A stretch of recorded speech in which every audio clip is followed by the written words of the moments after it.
On tonight's show, it's the Monaco Grand Prix weekend. Yeah. And it's also the Indy 500 weekend. And the Coca-Cola 600. Yeah. Roll the intro.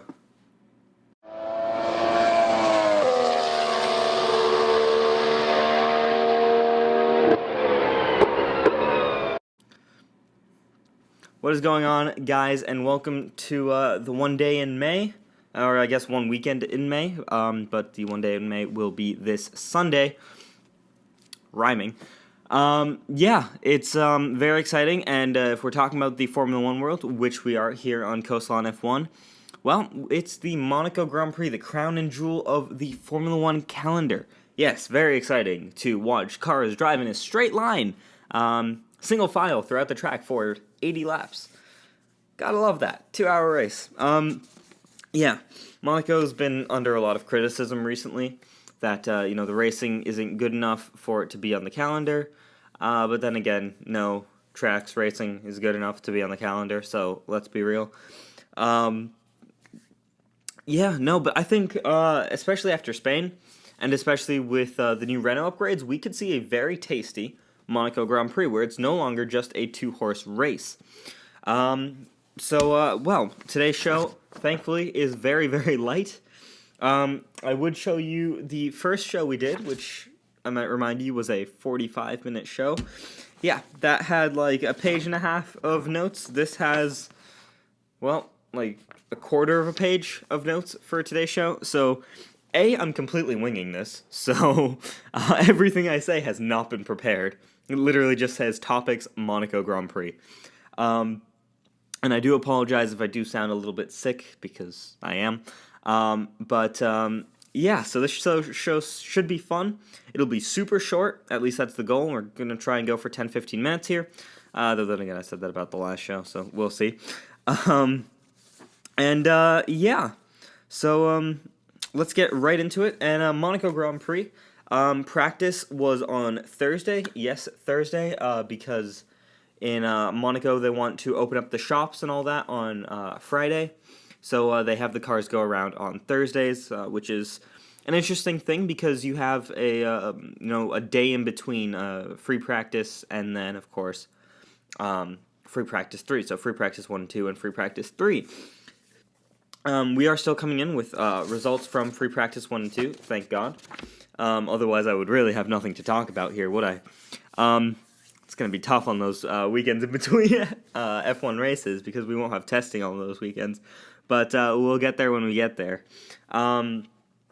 Free practice 1 went more or less how everyone expected. Lewis Hamilton and Nico Rosberg ran away with it. 1:15.5 and 1:15.6. It was the number 44 leading the way for the Mercedes duo. Sebastian Vettel, his Ferrari in third, only 4/10 off of the Mercedes, so promising for them. But if we look at free practice 2, you can see Ferrari's sort of lost. It's very interesting to see what's happening to Ferrari here. If you take a look at the beginning of the season, they came in saying, yeah, we're going to take the fight to Mercedes. This is going to be our championship year. They seemed so confident of it, and a lot of people seemed confident that they would be able to do it. And by the time we got to Spain, they were third. They were 5th and 6th on the grid, the third best team on the grid, and they had nothing to respond to Red Bull. So yes, right now I think they're still a little bit faster than Red Bull, but the drive that Red Bull seems to have, especially with the new driver lineup, Daniel Ricciardo and Max Verstappen, those guys seem to be so much stronger and so much better of a package that I honestly see Ferrari potentially being downgraded to third place in the Constructors' Championship by the end of the season. And I think this is going to be Red Bull versus Mercedes, and I think it's going to be very interesting. And I look forward to this season progressing, and especially going to a place like Canada, where we can see just how much that Renault upgrade is worth. Speaking of the Renault upgrade, Daniel Ricciardo put his Red Bull on 4th, only 1/10, though, ahead of teammate Max Verstappen. Though once we look at free practice 2, we'll see he was much, much further ahead than that. Danny Kvyat put his Toro Rosso in 6th place. So good to see him starting to get confidence, and around a driver circuit like Monaco, it's good to see him really starting to show the guys at Red Bull in the junior program, that he still has pace. It's not like he ever lost pace. It was that lack of racecraft and refinement that ended up getting him his demotion. Seventh and eighth was Force India drivers, Nico Hulkenberg leading Sergio Perez, and honestly, great for them. They have not been having a great season so far. And actually, how they do in free practice too? Not bad. But their season hasn't been great so far, so I think they'll be hoping to get a good points haul today. Not today, but a good points haul come Sunday. Kimi Räikkönen in ninth in his Ferrari, so I think he was struggling there, and the Ferraris both seem to be struggling if we look at FP2 as well. And Carlos Sainz rounding out the top 10. In 11th and 19th were the Williams boys. We always knew Williams had a weak chassis, but this is a track that's really going to show it. I don't know if their perfect point streak can continue here. I'm sure they'll try. If there's a very high attrition rate, I'm sure they'll be up there. Another team that probably expected to be higher was McLaren, 13th and 15th. Those guys were saying they have a great chassis and they could really take the fight to the front runners, but 13th and 15th doesn't really say, oh yeah, we're going to fight these guys. Haas F1 in between McLaren, so 12th and 14th. Around where they'd probably expect to be, especially in a car that probably doesn't have the best downforce on the grid. And then behind those guys, Sauber, Renault, and Manor, those guys were all sort of making up the back, with Manor really falling back 5 seconds behind in FP1 and 4 seconds behind in FP2. This track really does not suit those guys, as it's all about the downforce, it's all about the chassis, and their real secret weapon, I guess, is the fact that they have pretty much no downforce on their cars, and they're just a rocket ship in the straights. So come the likes of Mexico or Monza, I think specifically, watch out for Manor, as those guys could be potentially very, very quick.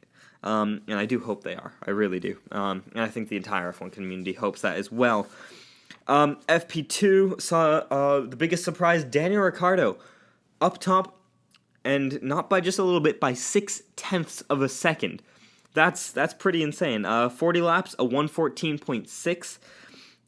He's already faster than last year's pole time, which is pretty much what we expected. And I think he's very close to getting the nearing the lap record of Michael Schumacher. Can't remember exactly what it was, but I believe it was a 14.2. Correct me if I'm wrong. So I think we could definitely see this could be another scenario where we are starting to see these cars really break the boundaries of what's possible in lap time around here. The two Mercedes guys were second and third. Lewis Hamilton leading Nico Rosberg again. It'll be interesting to see, and I think all those top three guys were on the ultra soft tires, so should be very interesting to see, as just sort of how everything pans out come FP3 and qualifying.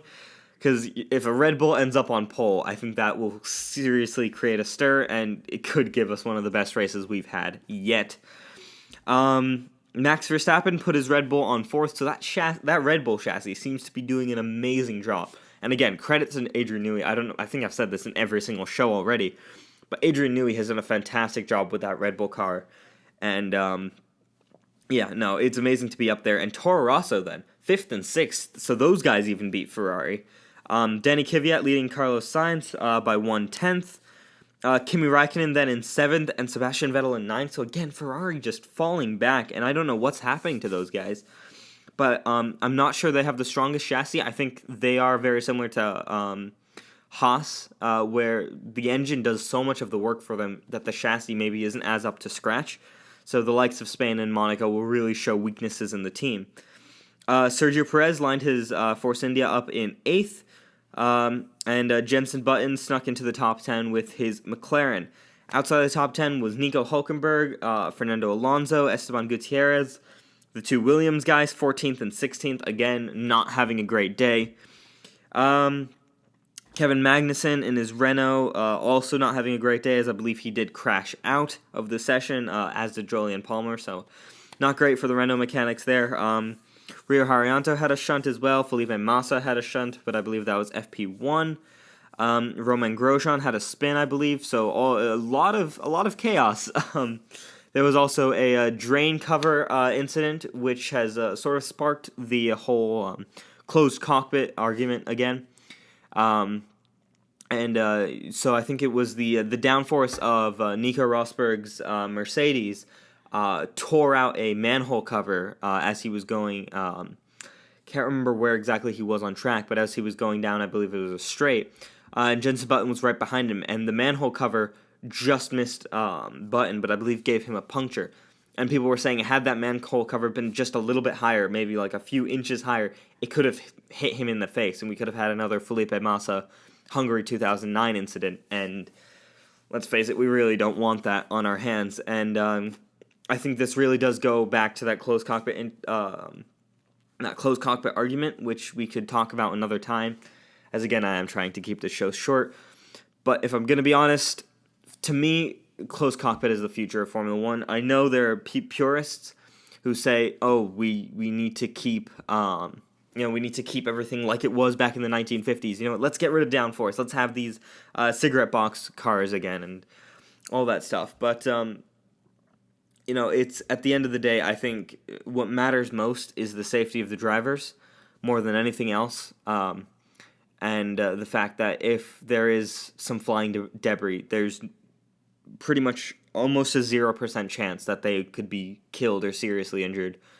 And I think the Red Bull canopy seems to solve that issue. So I hope the FIA is looking into that, and I really hope that next year on those cars we'll finally say goodbye to the open cockpit formula.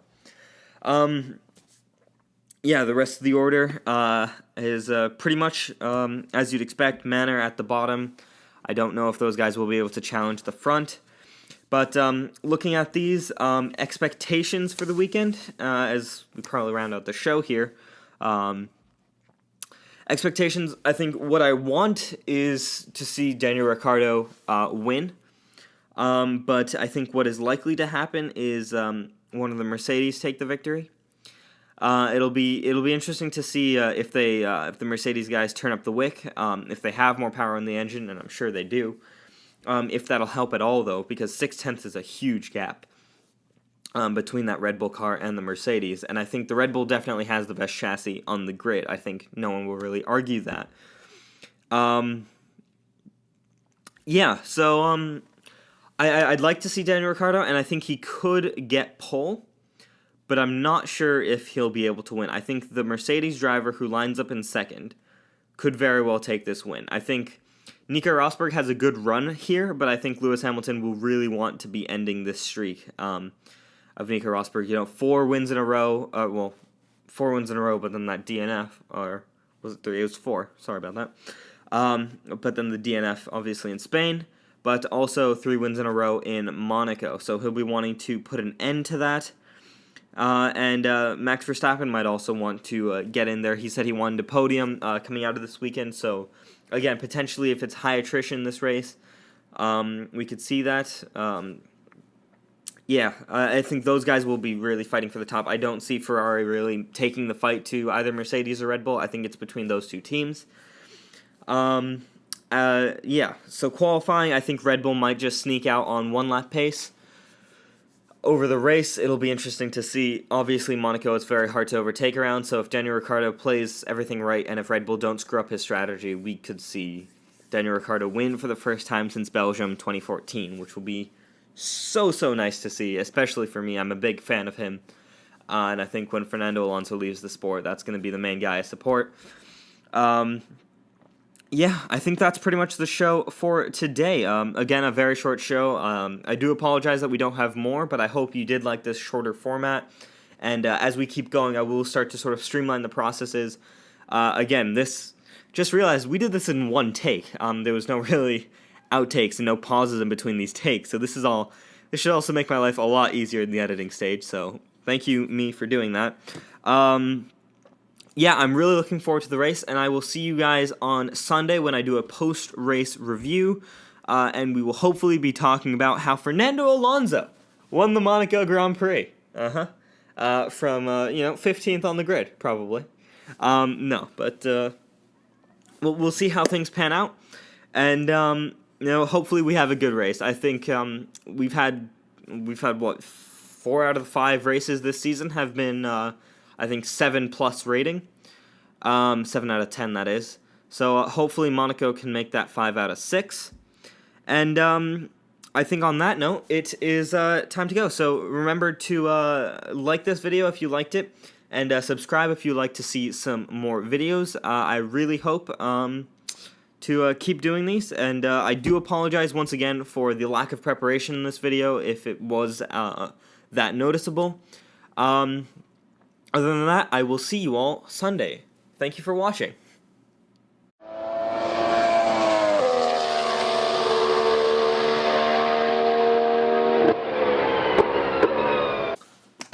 And now it's my dinner time.